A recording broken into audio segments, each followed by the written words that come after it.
Hi guys, आज का current affair देखते हैं 29 ऑफ अगस्त। और आज अच्छे टॉपिक्स हैं। चाइना का एक न्यू मैप आया है, उन सबको भी समझेंगे। और हमारा जो रेसलिंग फेडरेशन ऑफ इंडिया है उसको सस्पेंड कर दिया है, यूनियन वर्ल्ड रेसलिंग जो अथॉरिटी है उन्होंने, तो उन सबको समझेंगे। और कैसे वो इश्यूज़ है, कंसर्न है, ड्रग ट्रैफिकिंग को लेके क्या ऑपरेशंस चल रहे हैं। काफ़ी अच्छे टॉपिक्स हैं। आज का टॉपिक स्टार्ट करते हैं। पहले मैं आपको साथ में सिलेबस समझाता जाता हूँ। पहला सिलेबस, पहला आर्टिकल 35 पे। जैसा कि आपको पता है अभी हियरिंग चल रही है सुप्रीम कोर्ट में, तो आर्टिकल 35 ए जीएस पेपर 2 को लेके है। आप इसको समझ सकते हैं polity, federalism, okay, drug trafficking. ये तो बहुत सारे पार्ट में आएगा। एक तो जीएस पेपर 2 में आएगा, हेल्थ में आ सकता है ये। दूसरा पेपर 3 में आएगा, सिक्योरिटी में। पेपर 2 में ही पॉलिटी एंड गवर्नेंस में भी आएगा, क्योंकि इसको गवर्न भी करना है तो उसमें आता है ये। इंडियन सक्सेशन एक्ट जो प्रॉपर्टी इनहेरिटेंस को लेके है, हिंदू मुस्लिम अलग अलग रिलीजन में कैसे होता है उसके लिए है। तो paper 1 Indian society. And next जो है suspension of WFI, GS paper 1 में इसको रखिए आप। स्पोर्ट्स में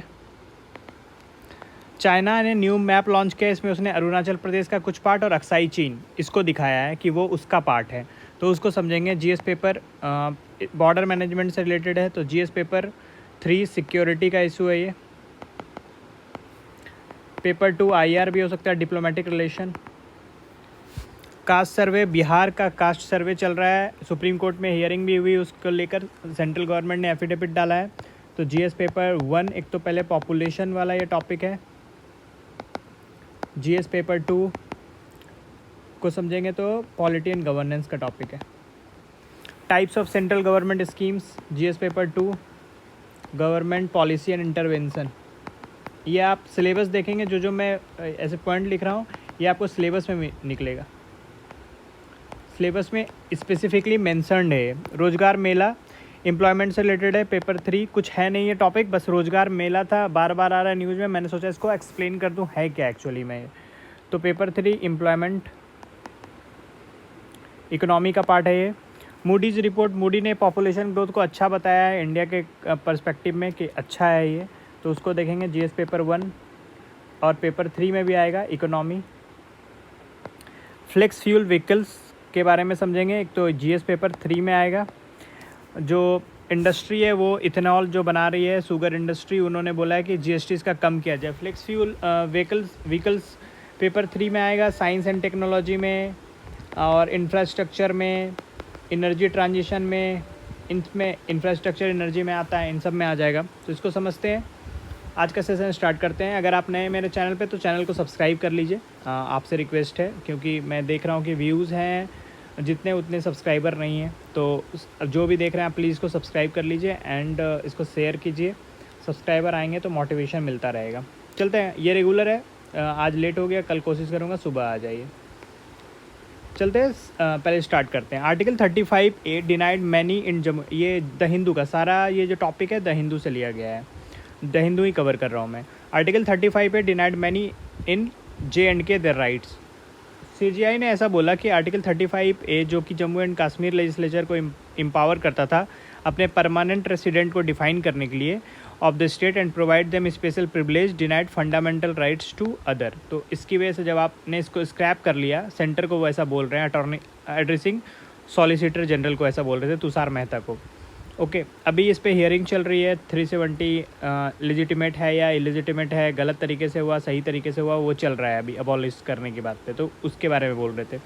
CGI ने बोला provision, the provision to article 3 जो स्टेट्स को लेके 1 से लेके 3 Indian and Indian states which made it mandatory for the president to consult the state legislature before altering the status of state. तो आर्टिकल 1 से 3 आप देखते हैं स्टेट के अल्टरेशन को लेके, इंडिया एंड यूनियन स्टेट का अल्टरेशन, स्टेट की न्यू बाउंड्री, न्यू स्टेट को क्रिएट करना, उससे रिलेटेड है। तो सुप्रीम कोर्ट CGI ने ऐसा बोला, but the parliament assume the role of, parliament ने जम्मू एंड कश्मीर के लेजिस्लेचर का रोल अज्यूम किया और स्क्रैप कर दिया 370 को, तो उसके बारे में बात चल रही थी। हम समझते हैं आर्टिकल 35A क्या है। इंडियन कॉन्स्टिट्यूशन में था, प्रेसिडेंशियल ऑर्डर 1954 में इसको ऐड किया गया था आर्टिकल 370 के अंदर। ये प्रोविज़न प्रेसिडेंट को अलाउ करता था कुछ सर्टेन एक्सेप्शंस एंड मॉडिफिकेशन करने में कॉन्स्टिट्यूशन में, ताकि वो स्टेट जो जम्मू कश्मीर का स्टेट सब्जेक्ट है उसको बेनिफिट मिल सके।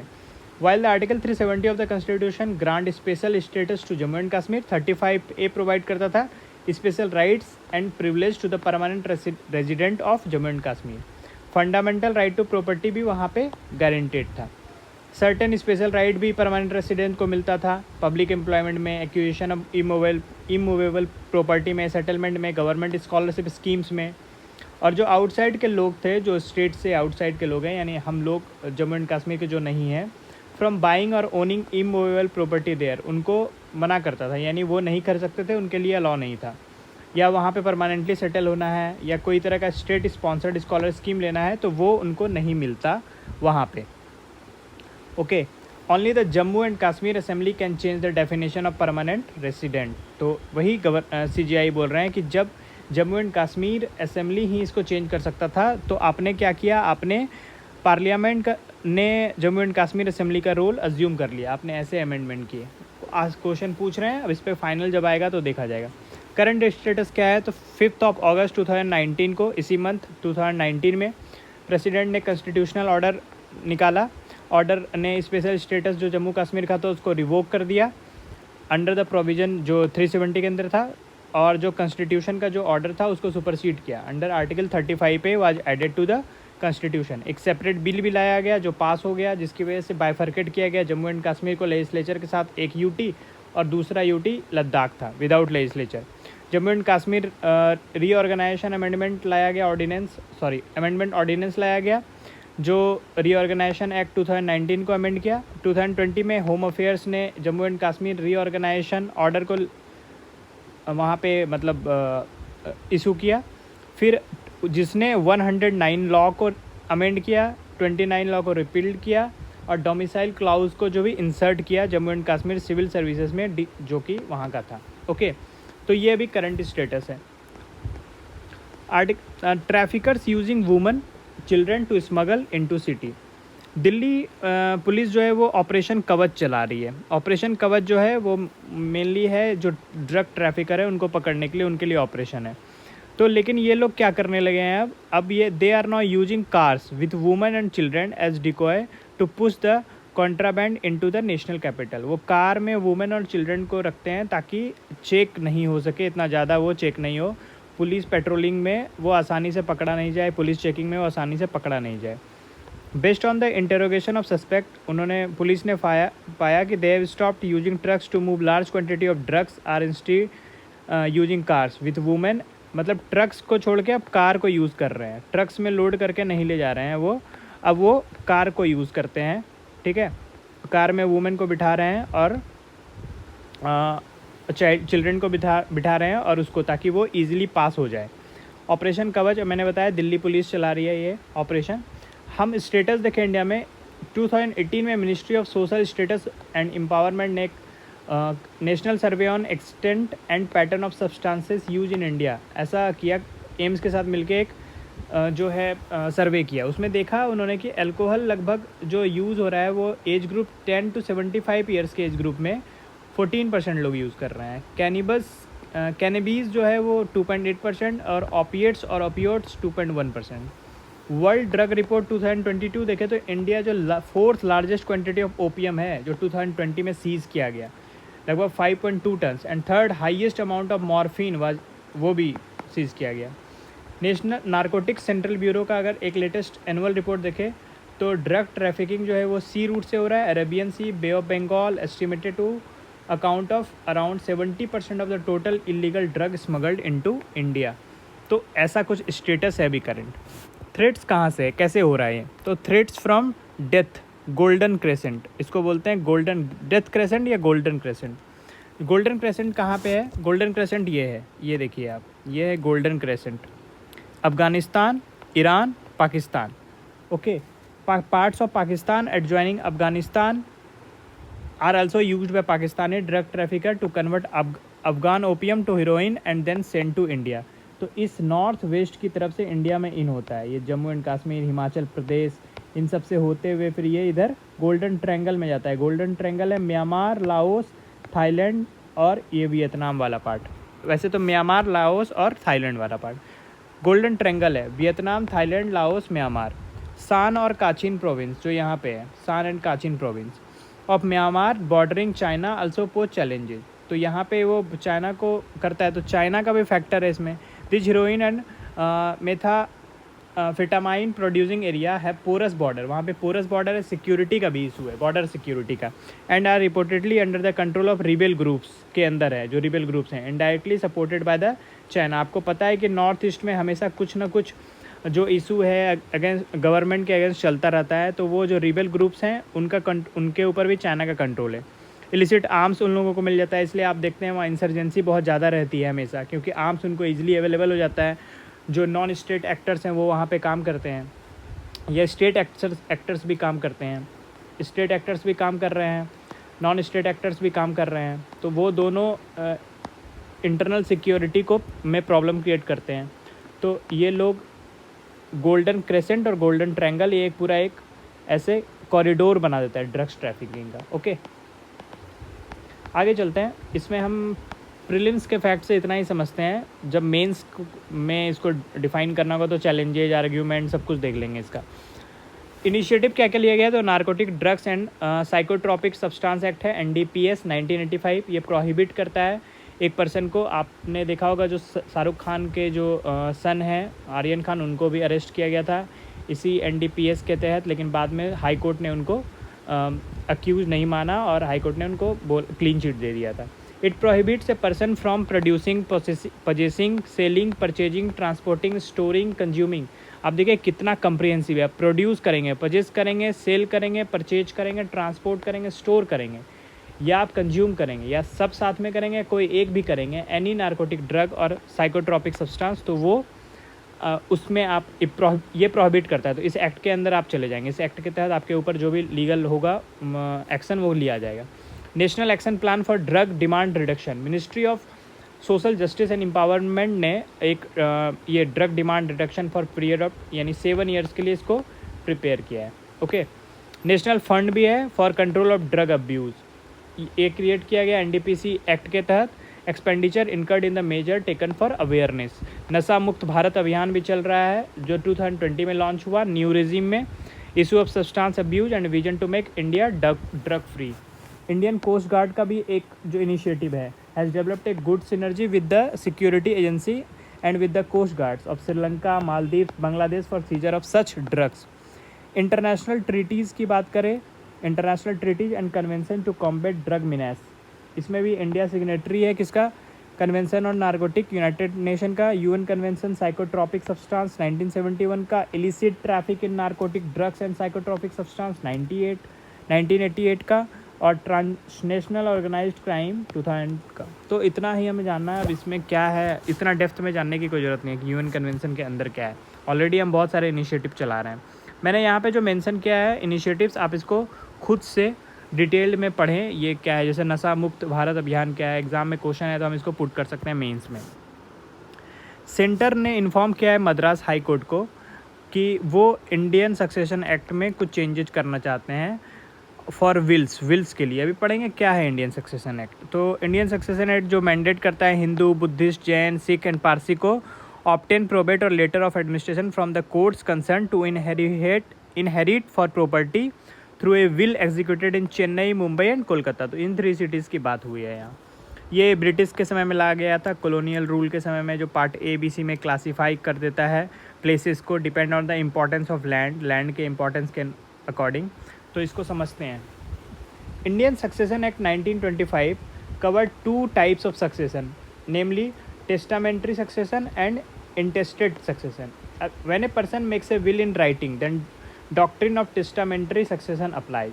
In contrast, when a person dies without making any such will, यानी आपकी प्रॉपर्टी है, आपने मरने से पहले बताया कि मैं इसको किसको किसको और कितना कितना देना चाहता या चाहती हूँ, तो वो टेस्टामेंट्री सक्सेशन में आएगा। अगर आप नहीं, ऐसा हुआ नहीं और नेचुरल डेथ हो गया और मर गया कोई, या मतलब मेरी प्रॉपर्टी है मैं मर गया, तो उसको इंटेस्टेट सक्सेशन बोलते हैं, उसके ऊपर इंटरस्टेट सक्सेशन एप्लीकेबल होगा। मतलब when there is no will then the deceased person's assets must be dispersed in accordance with the religious law. जो रिलीजियस लॉ होगा, हिंदू लॉ, जो सरिया लॉ है मुस्लिम्स में या सब के रिलीजन का, उसको इंटरस्टेट सक्सेशन बोलते हैं। विल क्या है?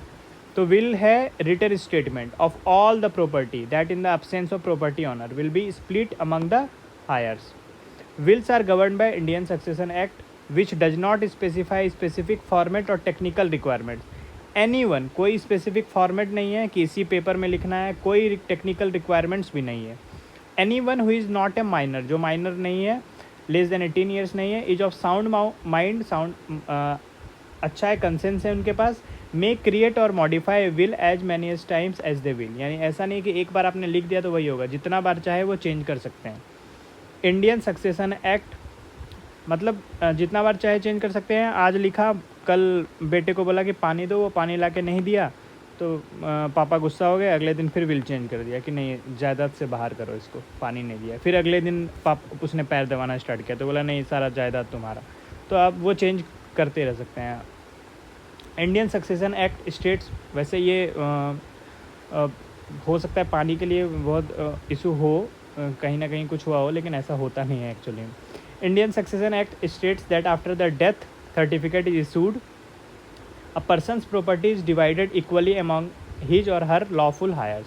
यानी कि जो अगर कोई डेथ हो जाता है, वो विल नहीं अपना कर रहे हैं, जो इंटरस्टेट सक्सेशन होगा, तो डेथ के बाद जो सर्टिफिकेट इशू हो जाएगा, डेथ सर्टिफिकेट, तो मतलब मान लो विल बताया, विल दे दिया या विल नहीं दिया है, तो फिर वो प्रॉपर्टी डिवाइड कर दिया जाएगा इक्वली उनके हायर्स के द्वारा। If they pass interstate succession without making a will, the authorities issue a notice asking for any claims about the property. Legal heirs are free to settle their share in harmony.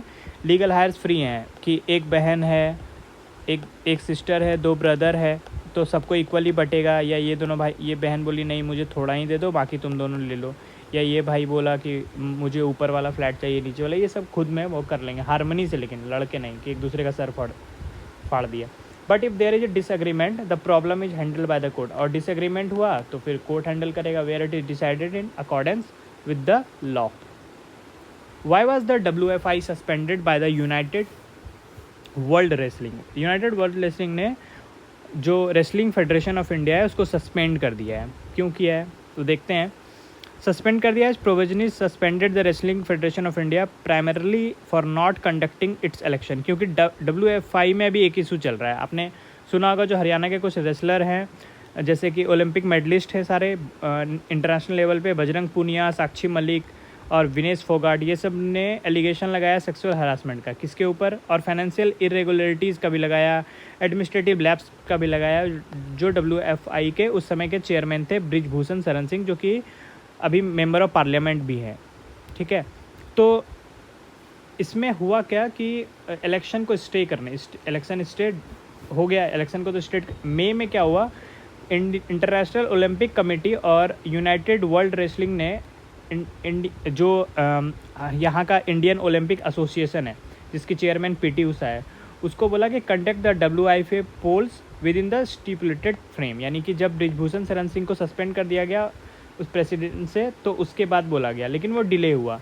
फिर Guwahati high court ने भी दे दिया, उस पर stay लगा दिया। फिर Punjab Haryana high court ने दिया, बोला। तो जो यूनाइटेड वर्ल्ड रेसलिंग ने उनका जो डिसिप्लिनरी चैम्बर है, उन्होंने बोला कि अब हमारे पास सफिशिएंट ग्राउंड है कि हम WFI को सस्पेंड कर दें due to the prevailing situation for at least 6 month के लिए। क्योंकि अब उनके पास प्रेसिडेंट भी नहीं है और ना ही बोर्ड है जो कंप्लाई, और उनका जो बोर्ड है वो कंप्लाई भी नहीं कर रहा है UWW रेगुलेशंस का, तो उनका और उसके मेंबरशिप का, तो उन्होंने सस्पेंड कर दिया। अगर ऐसा सस्पेंशन होगा तो क्या होगा? जो इंडियन ओलंपिक एसोसिएशन है वो which is the running WFI in the absence of an elected body, यानी WFI का प्रेसिडेंट अभी कोई नहीं है, तो इंडियन ओलंपिक एसोसिएशन वो चला रहा है अभी उसको, जो रेसलिंग फेडरेशन ऑफ इंडिया है। Wrestler and their support personal remain authorise to participate in all UWW sanctioned event, however they shall do so under the UWW flag. इसका मतलब है इंडियन रेसलर पार्ट तो लेंगे, कैन नॉट कम्पीट, मतलब जितना भी UWW के अंदर जो भी चैम्पियनशिप होगा उसमें पार्ट लेंगे, लेकिन नेशनल फ्लैग में नहीं होगा। इवन वहाँ पे कोई नेशनल एंथम भी प्ले नहीं किया जाएगा अगर कोई गोल्ड मेडल जीतता है तो, यानी गोल्ड मेडल जीत के आता है तो नेशनल, क्योंकि उनको सस्पेंड कर दिया गया है। किसको? तो WFI को। तो ये पूरा केस है, बाकी इतना ही समझना है। हम समझते हैं इंडियन ओलंपिक एसोसिएशन क्या है। गवर्निंग बॉडी है ओलंपिक मूवमेंट का और कॉमनवेल्थ गेम्स का इंडिया में। अफिलिएट मेंबर है इंटरनेशनल ओलंपिक कमेटी का, कॉमनवेल्थ गेम्स फेडरेशन का, Olympic council of Asia, association of national Olympic committees का, एंड जो इंडियन ओलंपिक एसोसिएशन है एडमिनिस्ट्रेट करता है बहुत सारा स्पोर्ट गवर्नेंस को, एथलीट वेलफेयर को कंट्री में। जो इंडियन ओलंपिक एसोसिएशन है वो रिप्रेजेंट करता है एथलीट को या उसका टीम को जो कि ओलंपिक में पार्टिसिपेट करते हैं, या कॉमनवेल्थ में या एशियन गेम्स में या जो भी इंटरनेशनल मल्टी स्पोर्ट्स कंपटीशन हो रहा है। जो इंडियन ओलंपिक एसोसिएशन है वो ministry of youth affairs and sport के अंदर है। नोडल मिनिस्ट्री ये है। 1927 में इस्टेब्लिश हुआ था सर दोरा जी टाटा और डॉक्टर AG नोहरन के द्वारा एज अ फाउंडिंग प्रेसिडेंट और सेक्रेटरी जनरल थे। रजिस्टर्ड है as non profit organisation under the Society Registration Act of 1860। जो IOA है वो करंटली गवर्न होता है 32 मेंबर एग्जीक्यूटिव काउंसिल द्वारा, जो हेडेड होता है प्रेसिडेंट। तो प्रेसिडेंट अभी कौन है? चेयरमैन वो है PT Usha. Election for the executive council is held once in every 4 year, यानी प्रेसिडेंट का जो टर्म होगा वो 4 ईयर्स के लिए होगा। चाइना ने नया मैप रिलीज़ किया है।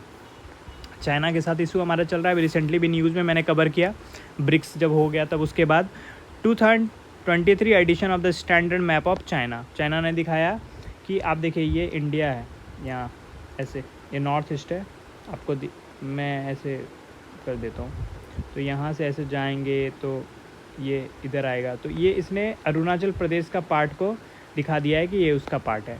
सेम यहाँ पे आप देखिए तो इसने अक्साई चीन वाला पार्ट को, जो अक्साई चीन यहाँ पे हमारा अक्साई चीन वाला पार्ट है, उसको भी इसने अपने में दिखा दिया है। तो न्यू मैप ये लॉन्च किया 2023 edition of the standard map of India, उसका जो भी अपना है इसने 2 पार्ट दिखाया, और इसने ये भी बताया कि स्टैंडर्डाइज करेगा 11 प्लेसेस ऑफ अरुणाचल प्रदेश के नेम को, including a town of Arunachal Pradesh capital Itanagar को का भी नाम ये चेंज करना चाह रहा है। तो ये सब है। The issuing of new names related to the article, इन्होंने 2022 में एक बॉर्डर लॉ लाया, उसके आर्टिकल 7 में promoting border education at all level of government. Article 22 उसका बोल रहा है कि चाइनीज़ मिलिट्री जो है to carry out border drills and to resolutely prevent stop and combat what it call invention and encroachment and provocation. तो अपने border management के लिए लॉ पास किया, लेकिन उसने इंडिया के जो इंडिया का लैंड है, इंडिया का टेरिटरी है, उसको अपने मैप में दिखाया है। तो ये कंसर्न है इंडिया और चाइना के बीच में। ऑलरेडी LAC को लेकर डिसएंगेजमेंट टॉक चल रहा है, आपको अभी रिसेंटली मैंने कवर किया न्यूज़ में 2 दिन पहले, आप देख लीजिएगा। तो ये एक न्यूज़ था, मैंने सोचा आपको कवर कर दूँ। बिहार कास्ट सर्वे के सेंटर ने बोला कि सिर्फ, लेकिन सेंटर ने कल इसको चेंज कर दिया है कि सिर्फ सेंटर के पास जो है वो मतलब अधिकार है, राइट्स है, अथॉरिटी है कि वो सेंसस कंडक्ट कर सकता है। सेंसस एक स्टैट्यूटरी प्रोसेस है और गवर्न होता है सेंसस एक्ट 1948 के द्वारा।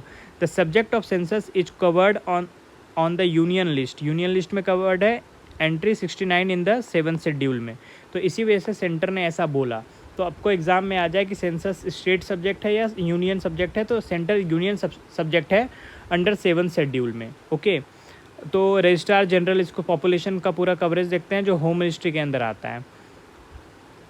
जो सेंटर ने एक एफिडेविट फाइल किया उसमें उन्होंने बताया कि no other body is entitled to conduct the exercise of either census और any action akin to census.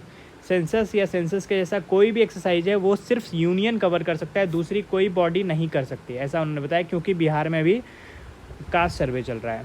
हमारी कंट्री में सबसे पहले कास्ट सर्वे की बात करें तो हुआ था 1931 में socio economic and caste census. इसका मतलब था कि सारे इंडियन फैमिली को, रूरल हो अर्बन हो, उनसे पूछा गया उनके इकोनॉमिक स्टेटस के बारे में कि उनका इकोनॉमिक स्टेटस क्या है। रेंज ऑफ इंडिकेटर था डेप्रीवेशन में, परम्यूटेशन में, बहुत सारा कुछ।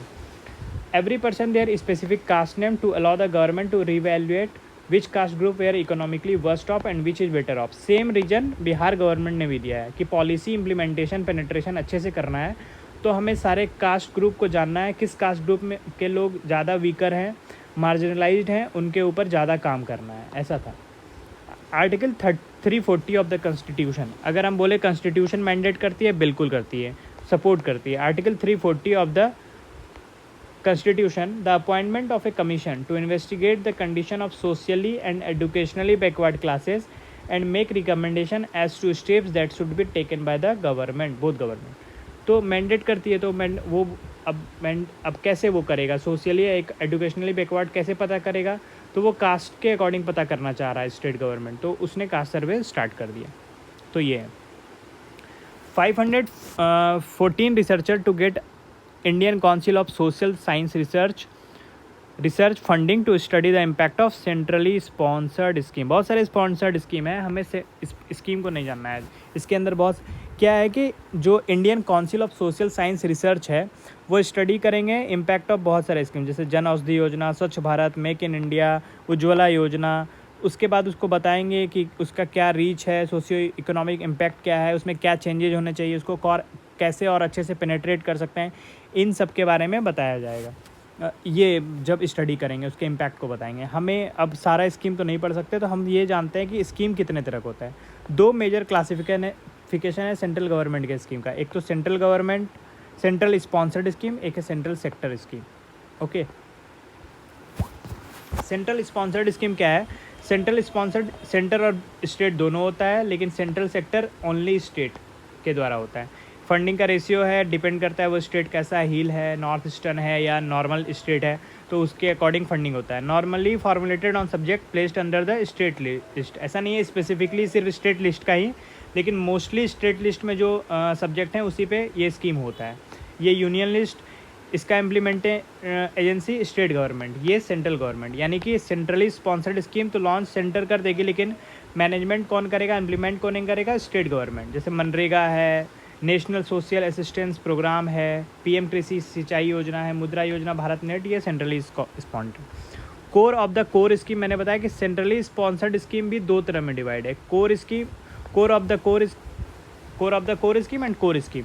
Core of the core scheme में 6 हैं अभी, national social assistance programme, MNREGA, umbrella scheme development of scheduled caste. Umbrella scheme मतलब शेड्यूल कास्ट के जो भी स्कीम है सब इसके अंदर, शेड्यूल ट्राइब के जो भी हैं सब इसके अंदर, माइनॉरिटीज़ के जो भी हैं इसके अंदर।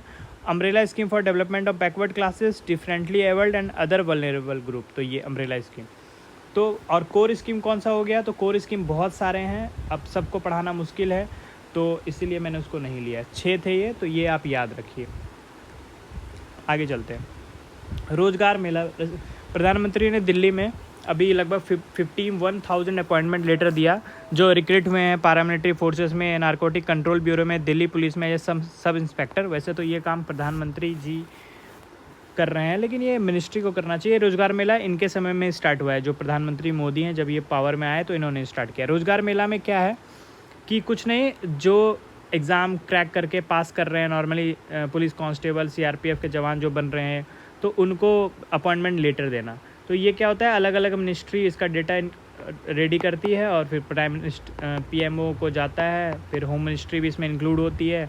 तो रोज़गार मेला ऐसा कोई फोकस्ड स्कीम नहीं है, बस एक इवेंट है जो प्रधानमंत्री कर रहे हैं, सबको ज्वाइनिंग लेटर देते हैं। जो ऐसा नहीं है कि वो बांट रहे हैं, वो जो एग्ज़ाम देके और एग्ज़ाम क्रैक कर रहा है और जिनका अपॉइंटमेंट लेटर घर पे आता था पहले पोस्ट ऑफिस के थ्रू, अब वो प्रधानमंत्री देते हैं। उन्होंने मेंटल पीस पे बात की कि आप एक्सरसाइज डेली कीजिए, वो मेंटल पीस के लिए बहुत ज़रूरी है। और उन्होंने बोला Amrit Rakshak, protector of the governments much wanted Amritkaal. उन्होंने आर्म्ड, क्योंकि ये आर्म्ड फोर्सेस के लोग थे, तो आर्म्ड फोर्सेस या पुलिस फोर्सेस के लोगों को बोला अमृत रक्षक, अमृत रक्षक। तो ये कीवर्ड है, आप याद कर लीजिए, आपको काम आएगा।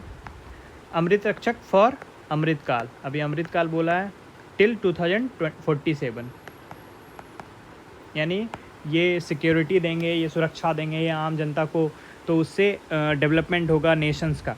तो उनको बोला अमृत रक्षक फॉर अमृतकाल। तो ऐसा उन्होंने टर्म तो यूज़ करते हैं हमारे प्रधानमंत्री काफ़ी सारा। तो ये है पॉपुलेशन ग्रोथ नॉट ए पेनिसिया। तो मूडी ऐसा बोल रहा है कि इंडिया का जो पॉपुलेशन ग्रोथ है would raise its labour force ability, but that alone won't be enough to make the economy stronger और improve physical outcome. Population growth से लेबर फोर्स तो आ जाएगा, आपके पास बहुत सारे लेबर आ जाएंगे, लेकिन सिर्फ अकेला वही नहीं है जो आपकी इकोनॉमी को स्ट्रॉन्ग और इम्प्रूव करेगा, उसके अलावा भी बहुत सारा कुछ है, quality of education, skill development and all that. Emphasizing that better education outcomes will help countries like India avoid potential job losses from digitalization and artificial intelligence in the long run.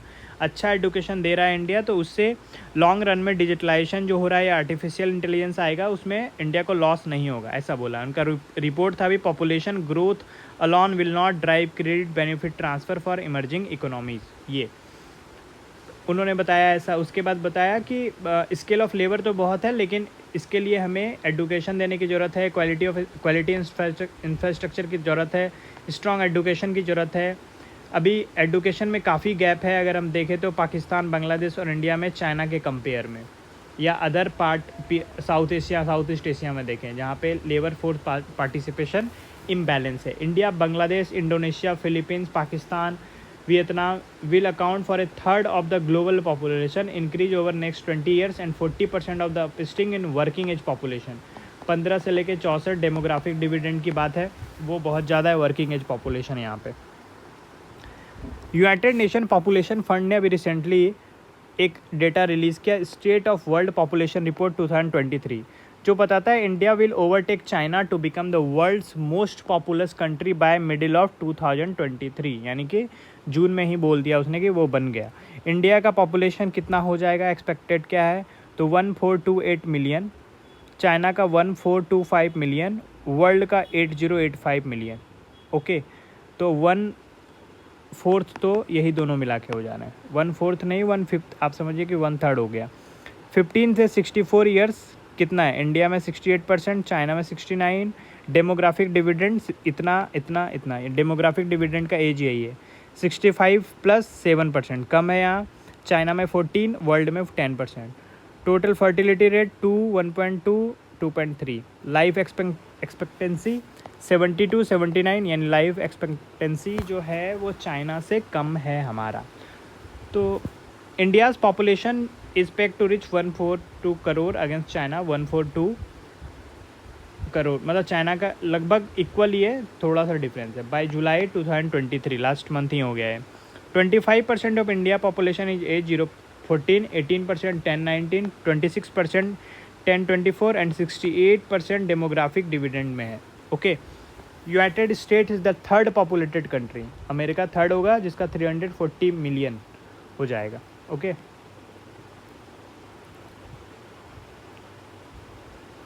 ISMA 65% GST on flex fuel. ISMA क्या है, तो ISMA sugar industry body है. Sugar industry body ने बोला कि GST rate जो है flex fuel vehicles पे 5% कर देना चाहिए, जो कि अभी क्या है, फ्लेक्स फ्यूल व्हीकल्स पे जो GST है वो 28% है, सबसे हाईएस्ट, और जो इलेक्ट्रिक व्हीकल्स है उस पर 5% है. तो वो ऐसा बोल रहे हैं कि इसको, ताकि वो मतलब ज़्यादा खर्च ना पड़े, कहने का मतलब सेम एज़ दैट, वो बोल रहे हैं सेम कर दीजिए आप इलेक्ट्रिक व्हीकल्स पे प्रमोट करने के लिए, क्योंकि हम इथेनॉल ब्लेंड करना है तो इसको प्रमोट करने के लिए. फ्लेक्स फ्यूल व्हीकल्स जो है वो पेट्रोल और इथेनॉल दोनों पे चल सकता है.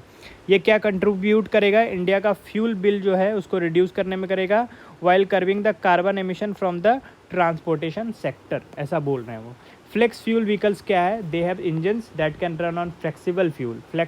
फ्यूल मतलब पेट्रोल पे भी, इथेनॉल पे भी, which can include up to 100% ethanol भी हो सकता है. Flex fuel strong hybrid electrical vehicles. When flex fuel vehicles is integrated along with strong hybrid electric technology, it is referred as flex fuel strong hybrid electric vehicles. Okay, strong hybrid क्या है, full hybrid vehicles का another term है, जो capability होता है to run solely on either electric और petrol, या तो मतलब सिर्फ इलेक्ट्रिक पे चले या पेट्रोल मोड पे चले. यानी फ्लेक्स फ्यूल व्हीकल तो पेट्रोल इथेनॉल पे चलेगा ही, और flex fuel strong hybrid electrical vehicle electric पे भी चल जाएगा और पेट्रोल पे भी चल जाएगा. मतलब किसी स्टेट में आप जा रहे हैं और इंफ्रास्ट्रक्चर नहीं है वहाँ पे इलेक्ट्रिक का, तो पेट्रोल पे आप रन करा लीजिए. In contrast mild hybrids can not run purely on one of these modes and use a secondary mode merely as a supplement to the main mode of propulsion. 6 things जानते हैं ethanol और flex fuel के बारे में. Flex fuel vehicles can run on both petrol and ethanol, अभी बताया. India ने M किया है कि E10 इथेनॉल 10%, 22, इथेनॉल 20% होगा 2025, यानी 20% इथेनॉल ब्लेंड करना है फ्यूल में। No flex fuel powered engine और vehicles with the exception of a limited edition ही है हमारे पास। इथेनॉल एक hygroscopic and has a tendency to absorb moisture making it difficult to store in pure form. तो hygroscopic होता है और जो इसका टेंडेंसी होता है मॉइस्चर को एब्जॉर्ब करना होता है, तो प्योर फॉर्म में रखना बहुत मुश्किल है। Affinity to attract moisture can also lead to impurities setting the base of the fuel tank and contaminating the engine. E10 isn't available across the country and will be made so by 2022, ऐसा 22 में बोला गया था, लेकिन अब तो 23 आ गया है। All vehicles manufactured since 2008 are E10 compatible. 2008 के बाद जितने बन रहे हैं वो सब E10 compatible है, but not optimized नहीं हो पा रहा है। E100 ethanol will be sold at lower price from ethanol pumps. Ethanol pump जितना में लगेगा उससे भी लोअर प्राइस में क्या बिकेगा, इथेनॉल जो E100 है, यानी जिसमें 100% इथेनॉल होगा। तो ये था आज का टॉप 10। आई होप आपको पसंद आया होगा, और इसमें कुछ चेंजेज हैं तो आप कंस्ट्रक्टिव क्रिटिसिज्म कमेंट बॉक्स में कर सकते हैं। आप नए हैं तो प्लीज़ मेरे चैनल को सब्सक्राइब कर लीजिए, जैसा कि सब्सक्राइबर बहुत स्लोली बढ़ रहे हैं। मैं चाह रहा हूँ थोड़ा 100 सब्सक्राइबर का मैंने रखा है अभी नेक्स्ट इस 20 डेज़ में, 10 डेज़ हो गए हैं, तो 100 हो जाए तो एक मोटिवेशन मिलेगा। बाकी एडिटोरियल आज एक मैं रात में अपलोड करूँगा, बहुत अच्छा एडिटोरियल सेक्स एजुकेशन को लेके आया हुआ है, तो वो मैं डालूँगा आज, उसका एक्सप्लेन्ड और उसका नोट्स भी। आपको इसका PDF चाहिए तो PDF आप अभी कमेंट बॉक्स में जाइए, वहाँ टेलीग्राम का चैनल लिंक है, आप वहाँ से टेलीग्राम पे PDF डाउनलोड कर सकते हैं, जो एवरीडे मिलेगा। मैंने ब्राज़ील समिट पे भी एक वीडियो डाला है, उसको भी देखिए आप जाके, आपको पसंद आएगा। पूरा कम्प्रिहेंसिव एनालिसिस है कि इंडिया पे क्या इम्पैक्ट होगा, नए जो एक्सपेंशन हुए हैं उससे क्या होगा। Thank you.